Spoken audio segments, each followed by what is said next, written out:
Hello everyone, welcome to my channel Easy Maths वाला. My name is Himanshu Pandey and I am your mathematics mentor.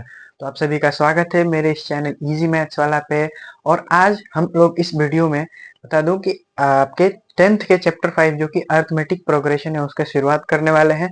और पूरे basic से लेकर advance तक हर topic को very easy method में उसको हम लोग क्लियर करेंगे. साथ में एग्जाम्पल्स भी देखेंगे, क्वेश्चन भी देखेंगे. तो चलिए तैयार हो जाइए, कॉपी पेन लेके रखिए और साथ में कुछ नोट करने लायक पॉइंट है तो नोट करते रहिए. साथ में क्वेश्चन प्रैक्टिस करना ना भूलेंगे, ठीक है. तो स्टार्ट करते हैं. तो अर्थमेटिक प्रोग्रेशन आपने एक प्रकार से सीक्वेंस देखा होगा. सीक्वेंस मीन्स ये है, ये देखिए 1 2 3 4, ये नेचुरल नंबर का सीक्वेंस है. ये लाइन में आ रहा है 1 2 3 4.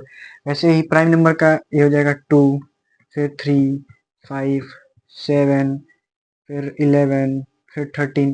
तो ये कुछ सीक्वेंस है. जैसे आपको पता है कि प्राइम नंबर का सीक्वेंस क्या होगा, 2 3 5 7 9 11. या फिर आपको बोल दिया जाए कि 2 का टेबल रखेंगे तो 2 4 6 8 ऐसे ऐसे लिख सकते हैं, 2 ऐड करके. तो एक प्रकार का सीक्वेंस है. लेकिन अर्थमेटिक प्रोग्रेशन भी एक टाइप का सीक्वेंस है. Arithmetic progression is also a type of sequence. लेकिन उसके लिए कुछ नियम है, रूल्स हैं, तभी जो वो फॉलो होते हैं तभी हम लोग उसको अर्थमेटिक प्रोग्रेशन कहते हैं.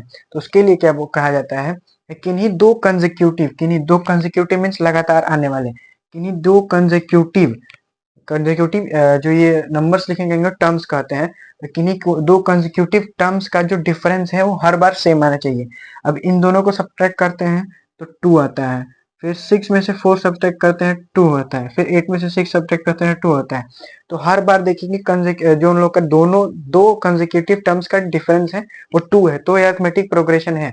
लेकिन यदि हम लोग यही प्राइम नंबर्स के केस में देखते हैं, 3 में से 2 घटाते हैं 1 आएगा, 5 में 3 2, 7 में 5 2, 11 से 7 4. तो ये फिक्स नहीं आ रहा है, कभी 1 आ रहा है, कभी 2 आ रहा है, कभी 2 फिर कभी 4. तो जो बीच में जो डिफरेंस है, जो दो कंसेक्यूटिव टर्म्स का डिफरेंस है वो इक्वल नहीं आ रहा. तो ये अरिथमेटिक प्रोग्रेशन नहीं है.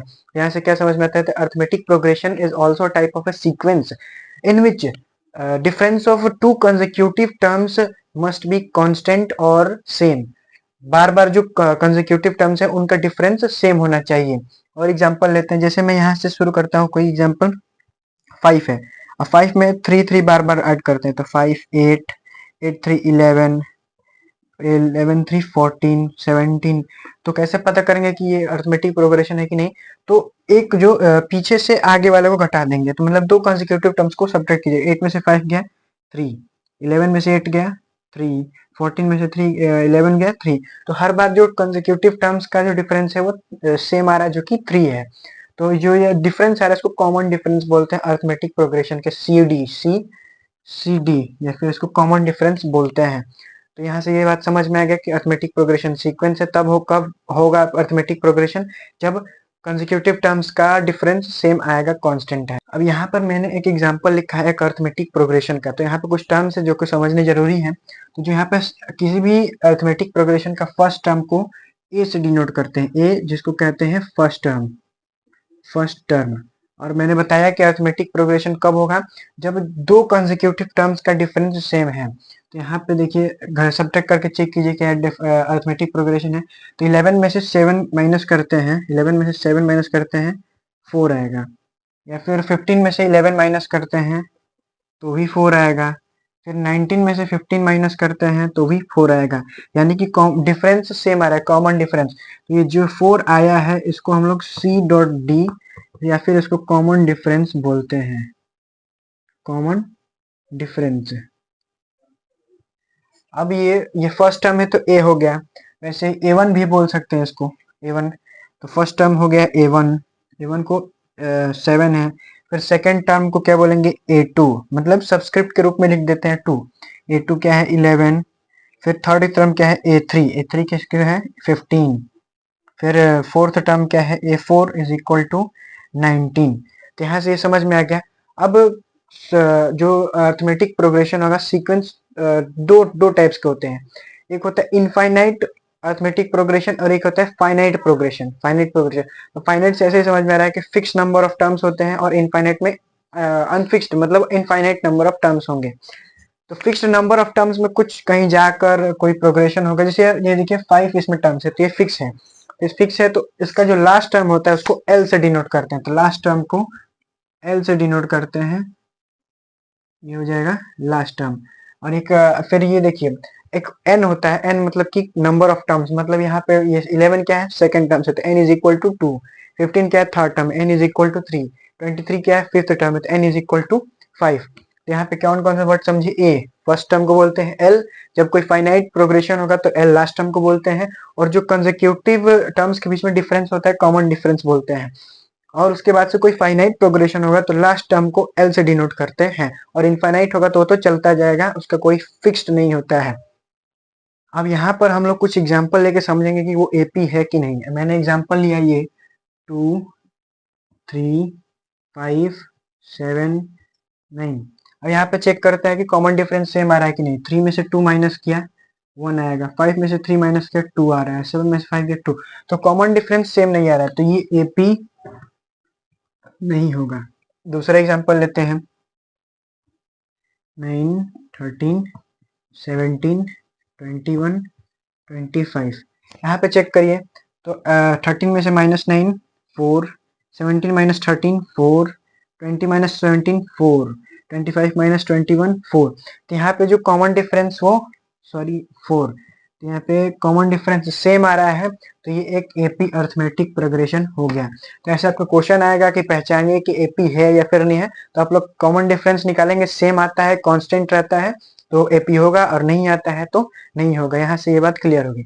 अब आपको कोई अर्थमेटिक प्रोग्रेशन दिया जाएगा, ऐसे क्वेश्चन आएंगे कि कुछ एक आपको अर्थमेटिक प्रोग्रेशन दिया जाएगा और उसकी कुछ मान लेते हैं आपको लंबा तो दिया नहीं जाएगा, मान लीजिए किसी प्रोग्रेशन में 100 टर्म्स है 200 टर्म्स है, तो सारा लिखा तो नहीं जाएगा, आपको 4-5 टर्म्स दिए जाएंगे, उससे आप लोग फाइंड कर लेंगे। लेकिन उन्हीं का यूज करके आपको क्या करना है, आपको बोल दिया जाएगा कि ये एक सीक्वेंस है, कोई इनफाइनाइट सीक्वेंस है। सपोज कीजिए कि मैंने ये तो एपी लिखा है, कोई इनफाइनाइट प्रोग्रेशन है। अब इसमें 5 टर्म्स लिखे हैं मैंने, और इसको कहा जाए कि इस प्रोग्रेशन में 19th टर्म पे कौन सा टर्म आएगा, 17th टर्म पे कौन सा टर्म आएगा। तो ऐसे देखिए यहाँ पे आपको क्या क्या मैंने बताया कि पहले सबसे पहले जो जो पता है आप लिख लीजिए। ए क्या है, ए यहाँ पे 9 है। डी क्या है, कॉमन डिफरेंस 4। अब सपोज कीजिए कि यहाँ पे सबसे पहला टर्म A1, A1 क्या है 9, फिर A2 क्या आएगा। अब A2 फाइंड करने के लिए क्या करना है, यहाँ पर देखिए दूसरे वाले टर्म में 4 ऐड किया गया है, फिर तीसरे में 4 ऐड किया गया है, फिर चौथे में 4 ऐड किया गया है। क्या किया गया है 9 प्लस 4, फिर A3 में 9। अब देखिए यहाँ पे 2 बार 4 ऐड किया गया है, मतलब 2 इंटू 4। फिर A4 में फिर 9 में ही आप इसको 3 बार 4 ऐड कीजिए, 3 इंटू 4। तो यहाँ से एक चीज निकल के आ रही है कि फर्स्ट टर्म पहले ऐड करना है, और उसके बाद उसमें कॉमन डिफरेंस के साथ जो जितनी बार आगे है उससे मल्टीप्लाई करनी है। यहाँ से एक फॉर्मूला निकलना क्या है कि ए प्लस और यहाँ पे कुछ डी है, यहाँ पे ये है, ये ए है प्लस डी। फिर वैसे ही A3 निकालना है, तो यहाँ पे क्या किया गया है A प्लस 2D। वैसे ही यहाँ पर क्या किया गया A प्लस 3D। तो ऐसे ही हम लोग मान लेते हैं A फिफ्थ टर्म निकालना होगा इसका, तो A प्लस, अब देखिए फोर्थ टर्म निकालना है तो 3 से मल्टीप्लाई, थर्ड टर्म निकालना है तो 2 से मल्टीप्लाई, तो यहाँ पे 4D। तो वैसे ही nth टर्म कोई होगा तो A प्लस n में से 1 माइनस कर देना है और इंटू डी। नहीं समझ में, एक बार और देखते हैं। मान लीजिए इसी का 17th टर्म निकालना है, तो क्या करेंगे आप लोग, ए 17th टर्म निकालना है तो ए लिखेंगे और फिर 17 में से माइनस कर दीजिए 1 और फिर इसमें डी से मल्टीप्लाई कर दीजिए, 17th टर्म आ जाएगा। देखते हैं तो 9 हो जाएगा और ये हो जाएगा 16, और डी कितना है यहाँ पे कॉमन डिफरेंस 4। इसको सॉल्व करते हैं 9 प्लस 64, इसका आंसर होगा 73। तो जो आपका 17th टर्म होगा इस सीक्वेंस का वो 73 होगा। तो ऐसे ही फाइंड होगा। तो यहाँ से एक फॉर्मूला निकल के आता है क्या कि किसी भी अर्थमेटिक प्रोग्रेशन का कोई nth टर्म फाइंड करना है, nth टर्म, तो एन टर्म निकालना है, तो एक लिखिए फिर n माइनस 1 इंटू डी कर दीजिए, ये आपका फॉर्मूला होगा। और इस पे आप लोग हम लोग नेक्स्ट वीडियो में कुछ क्वेश्चन प्रैक्टिस करेंगे nth टर्म निकालने का। और यहाँ से क्या क्या सीखा, फर्स्ट टर्म क्या होता है, लास्ट टर्म क्या होता है, कैसे पहचानेंगे कि अर्थमेटिक प्रोग्रेशन है।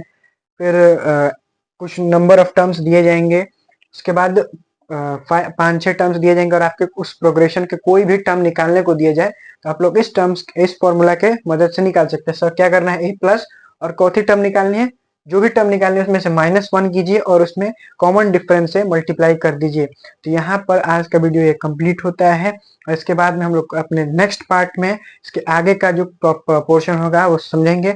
इसको रिवाइज कर लीजिएगा, क्वेश्चन प्रैक्टिस जरूर कीजिएगा और कुछ भी यदि समझ में ना आए तो कमेंट सेक्शन में लिख दीजिए, मैं उसका आंसर दे दूंगा। और यदि वीडियो अच्छी लगती है लाइक शेयर जरूर कीजिए, चैनल पर नए हैं तो सब्सक्राइब करना ना भूलें।